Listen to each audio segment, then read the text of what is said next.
আল্লাহ, আমি বেলাল আমার নবীকে না দেখে সহ্য করতে পারবো না। আমি বেলাল বড় পাগলা, আমার নবীর প্রেমে বড় দেওয়ানা। আপনারাও ভালোবাসেন, আপনারও দেওয়ানা, আমি বেলালও দেওয়ানা।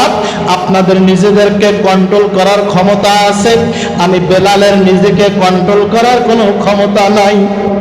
আপনারা আমাকে বিদায় দেন, আমি মদিনার থেকে বিদায় নিয়ে চলে যাব। কিতাবের ভিতরে আসছে হযরত বেলাল মদিনার থেকে বিদায় নিয়ে উনি কুফার ভিতরে চলে গেলেন। কোথায়? জোরে বলুন।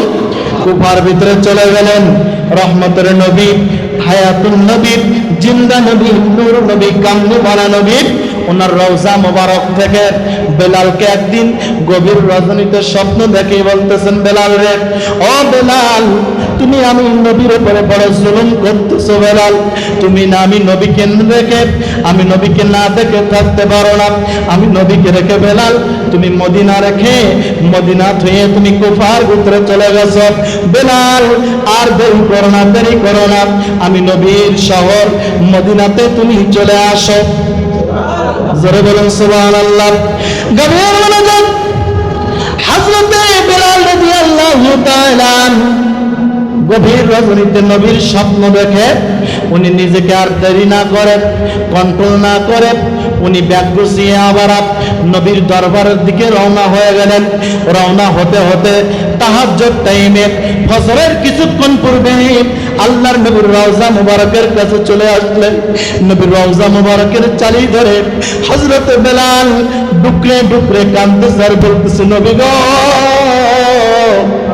ও নবী, আমি বেলাল কালো হতে পারি, ও নবী, আমি বেলাল, আমার বেলালের জবান তোপলা হতে পারে, আমি নবী অনেক কালো হতে পারি নবী, কিন্তু আমার অন্তরের ভিতরে আমি আপনি নবীর মহব্বতে ভরপুর রাসূল। ও নবী, আপনি নবীকে না দেখলে আমি বেলালের হৃদয়টা ছটফট করে।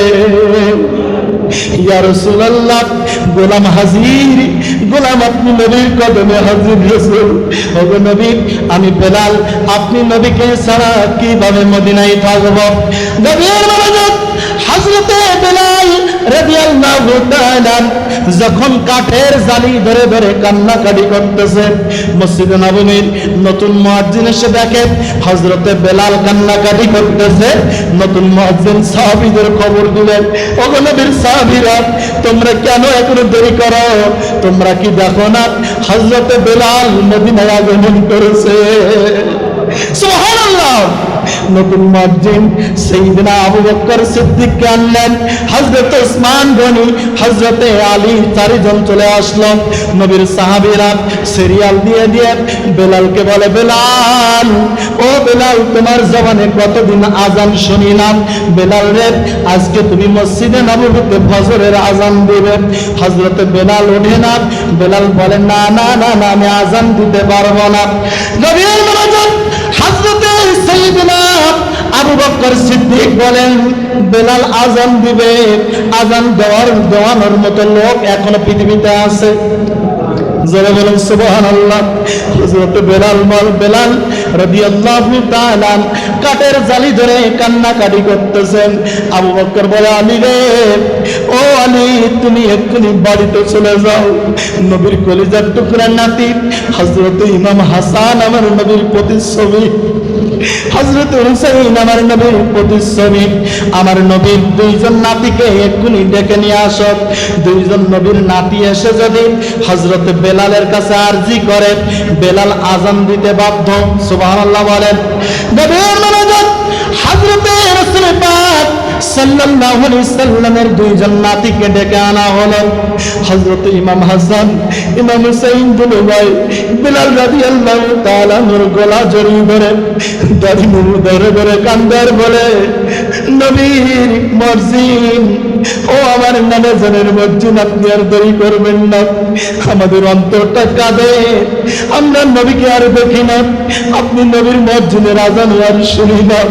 নবী নাই, বেলাল নাই, ও নবীর মর্জিন আজকে মসজিদে নববীতে আজান দাও। আমি হাসান, আমি হুসাইন আরজি করতেছি, হযরত ইমাম হাসান হোসেন যখন বলেন বেলাল আর দেরি করলেন না, ফজরের আজানের টাইম হয়ে গেল।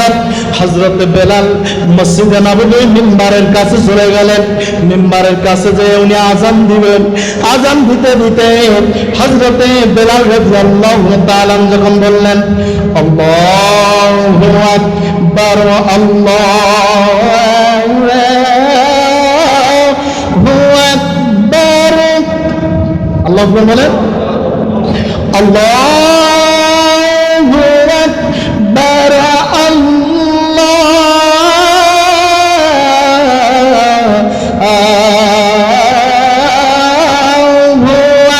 আকবার। কিতাবের ভিতরে আসছে হযরতে বেলালের সাউন্ড এরকম থাক, আজ আওয়াজ শোনার পরে, আজান শোনার পরে মদিনার অলিতে গলিতে সাড়া পড়ে গেল। নবীর সাহাবী এসেছে, নবীর মুয়াজ্জিন এসেছে, আর কেউ ঘুমায় না, উঠে যাও। নবীর প্রেমিক এসেছে, মনে হয় নবী পৃথিবীর মাঝে আবার আগমন করেছেন। ও মদিনাবাসী, আর ঘুমানোর দরকার নাই, প্রত্যেকে উঠে যাও, মসজিদ নববীতে আজান হয়ে গেছে। সুবহানাল্লাহ বলেন। মনে হলো এতদিন পরে মসজিদ নববীতে আবারও আজান হয়েছে। মদিনার সমস্ত আল্লাহর বান্দারা সবাই উঠে রাস্তায় সারি ধরে ধরে মসজিদ নববীতে আসা শুরু করলো।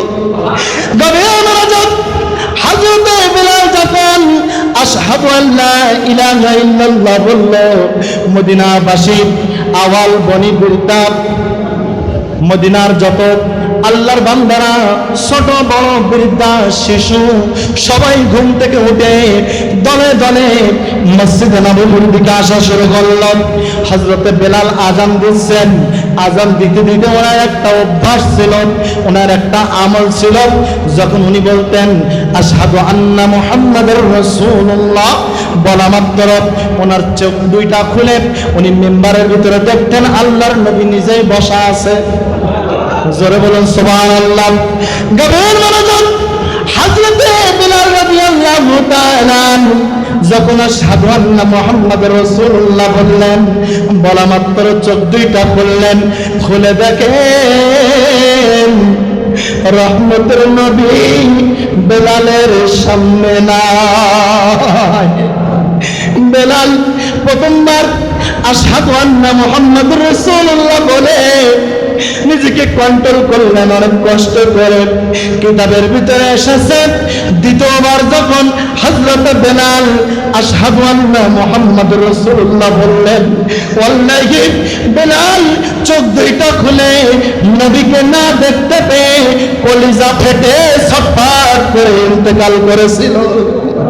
সুবহানাল্লাহ।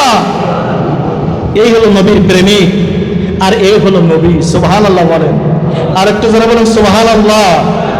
সাহাবীরা নবীকে জানের চেয়ে বেশি ভালোবেসেছে, নবীকে দেখে নাই তাই কলিজা ফেটে মারা গেছে। সুবহানাল্লাহ বলেন। আর আমরা নবীকে দেখি নাই, কিন্তু নবী ভবিষ্যৎবাণী করে গেছে পূর্ব দিগন্তে কিছু আমার আশিক উম্মত হবে যারা আমি নবীকে না দেখেও এত বেশি ভালোবাসবে, তাদের জানের চেয়ে বেশি মহব্বত করবে। আর সেই নবীর সাথে আমরা গোস্তাকি করি, নবীর শান ও আজমত খাটো করার চেষ্টা করি। এই এলেম শিখে আমাদের কি কোনো লাভ হয়েছে না লস হয়েছে? জোরে বলেন, আর একটু জোরে বলেন, লস হয়েছে না?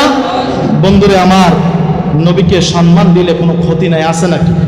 ধরুন আছে নাকি? নবীকে মহব্বত করে একটু সালাম দিলে কোনো ক্ষতি? আমরা কি এখানে নাস্তানাসি করি? কথা হয় না। মিলাদে কি করি? প্রথমে কোরআনে কারিম তেলাওয়াত করি। নবী বলেন আশারু আনসালওয়া, একটি আরবি হরফ উচ্চারণ করলে 10টি নেকি দান করা হবে। কোরআনে কারিম তেলাওয়াত করি, ভালো কাজ না খারাপ কাজ? যারা বলেন ভালো কাজ। এরপরে কি করি? মহব্বত নিয়ে নবীর মহব্বত একটু দুরূদ শরীফ পড়ি, আল্লাহুম্মা সাল্লি আলা সাইয়্যিদিনা মাওলানা মুহাম্মদ। সবগুলো তো আরবি শব্দ, জোরে কোন ঠিক কিনা? জোরে বলেন। এখানে তো কাউকে গালিগালাজ করি না, অবান্তর কোনো কথা বলি না, আমরা আরবিতে নবীর মহব্বতে দুরূদ শরীফ পড়ি। এখানে প্রতিটা হরফের বিনয় রাসূলের হাদিস অনুযায়ী 10টা করি নাকি? জোরে কোন ঠিক কিনা? এরপরে কি করি? মহব্বত করে, যদিও আমাদের কলমের চোখ মারা, এরপরে আমরা মনে করি নবী হাজির হতে পারে, এই মনে করে মহব্বতের সাথে আমরা নবীকে আদব করে সালাম দেই। সুবহানাল্লাহ বলে। আর একটু জোরে বলুন সুবহানাল্লাহ। ভারতবর্ষের ভিতরে ইসলাম নিয়ে আসছেন তো আল্লাহর ওলিরা, জোরে বলুন ঠিক কিনা? জোরে বলেন। এই ধুতি খুলে লুঙ্গি টুপি পাঞ্জাবি পরাইছেন তো আল্লাহর ওলিরা, জোরে বলেন ঠিক কিনা? ভারতবর্ষের ভিতরে দেহলভী দরবার, যারা গুনাহগারকারী দরবারের সাথে সম্পৃক্ত আছেন, এই দরবারের নিসবাত যে দরবারের সাথে, দিল্লি দরবারের ভিতরে সাতক্ষীরা গুনাহগারকারী দরবারের মরহুম দাদা পীর শাহ আব্দুল আজিজ নকশবন্দি মুজাদ্দিদি যখন প্রথম মারিফাত হাসিল করার জন্য গিয়েছিল, উনি বাকি বিল্লাহ হানিফুল্লাহ দরবারে যে উনি ওখানে মুনাকাবা মুশাহাদা করেছিলেন। ওখান থেকে হুকুম হলো, বাঙালি আব্দুল আজিজ তুমি আর এখানে দেরি করো না, তোমার জন্য বেলায়েতের কোনো সিস্টেম আমার দরবারে নাই, তুমি দিল্লি দরবারে মহিউদ্দিন আব্দুল্লাহ আবুল খায়ের ফারুকি দেহলভীর দরবারে চলে যাও, ওখানে তোমার জন্য মারিফাতের ফয়েজ বরকত আছে। জোরে বলুন সুবহানাল্লাহ। ওখান থেকে আদিষ্ট হয়ে শাহ আব্দুল আজিজ নকশবন্দি মুজাদ্দিদি উনি আর দেরি না করে ওখান থেকে দিল্লি দরবারে আসতেছেন। এদিকে দিল্লির হযরত শাহ মহিউদ্দিন আব্দুল্লাহ আবুল খায়ের ফারুকি বলেন, হে আমার দরবানেরা, আফগানি পাঠানেরা, তোমাদেরকে আমি নির্দেশ করতেছি, বাংলাদেশ থেকে বাঙালি আব্দুল আজিজ কিছুক্ষণের ভিতরে আমার দরবারে আসবে, তাকে যেন আমার দরবারে ঢুকতে দিও না। সুবহানাল্লাহ বলেন। আর একটু জোরে বলুন সুবহানাল্লাহ। বেলায়েতের পাওয়ার দিয়েছেন কে? জোরে বলুন দিয়েছেন কে? আল্লাহ যদি কাউকে না দেয় কেউ ব্যবহার করতে পারে? জোরে বলুন পারে? আল্লাহ যদি দেয় আপনার হিংসা করে কোনো লাভ আছে? জোরে বলুন। এজন্য একজন শায়ের বলেছে, ডুবা হুয়া सूरज भी पलटा, এরপরে বলতেছে রব নে जो दिया कसरत से दिया। জোরে বলুন সুবহানাল্লাহ। আল্লাহ যারা দিয়েছে তার কাছ থেকে কেউ নিতে পারবে না। সুবহানাল্লাহ বলেন।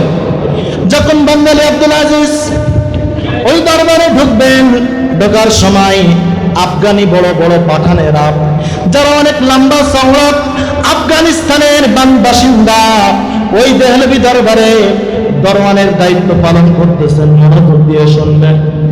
দরওয়ানের দায়িত্ব পালন করতেছেন বাংলাদেশ থেকে আব্দুল আজিজ নকশবন্দি মুজাদ্দিদি ওই দরওয়ানের কাছে যে বলতেছেন, আমি ভেতরে ঢুকতে চাই। ভেতরে ঢুকতে চাওয়ার অনুমতি যখন চাওয়া হলো, দরওয়ানেরা বলল, না না না, আপনাকে আর ভেতরে ঢুকতে দেওয়া হবে না, আপনি ভেতরে ঢুকতে পারবেন না, অনুমতি নাই। প্রথমবার চেষ্টা করল, ঢুকতে দেওয়া হলো না। দ্বিতীয়বার চেষ্টা করলো, ঢুকতে দেওয়া হলো না। তৃতীয়বারও ঢুকতে দেওয়া হলো না। চতুর্থবারের মাথায় আব্দুল আজিজ নকশবন্দি উচ্চ স্বরে একটা হাত মারলেন। একটা হাত মারার সাথে সাথে চিৎকার করে উঠলেন। ওটার সাথে সাথে ওই দরওয়ানেরা জমিনের ভিতরে পড়ে গেল। জমিনের ভিতরে পড়ে বেহুশ হয়ে গেল। সম্পূর্ণ ক্ষমতার মালিককে। যারা বলেন আল্লাহ ক্ষমতা দিয়েছে, এজন্য তুমি পেরেছেন। যারা বলুন ঠিক কিনা?